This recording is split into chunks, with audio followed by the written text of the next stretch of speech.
అందుకే పెద్దవాళ్ళు ఒక మాట చెప్తారు, నీ జీవితం పండాలి అంటే నీకు పూజ వచ్చా రాదా వదిలే, నీకు వేదం తెలుసా తెలీదా వదిలిపెట్టేసేయి,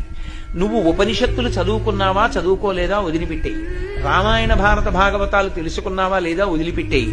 దక్షిణామూర్తి యొక్క మూర్తిని చూస్తూ కూర్చోవడం నేర్చుకో, అదొక్కటి నేర్చుకో చాలు. ఏమక్కర్లేదు, ఇంకా దక్షిణామూర్తిని పెట్టుకుని రోజు కాసేపు ఆయన్ని చూస్తే చాలు. మీకు నేను ఇంకా విచిత్రమైన విషయం చెప్పనా, చంటి పిల్లలు కొంచెం కొంచెం పెరిగి పెద్దవాళ్ళు అవుతున్నప్పుడు ఇంట్లో అందమైన దక్షిణామూర్తి విగ్రహం ఉండి, విగ్రహం అంటే ఫోటో కనీసం ఉండి, పిల్లలు కాసేపు దాని వంక చూడడం అలవాటైతే మీరు చూడండి, నేను యథార్థం చెప్తున్న, పెద్దలు నిర్ణయం చేసింది,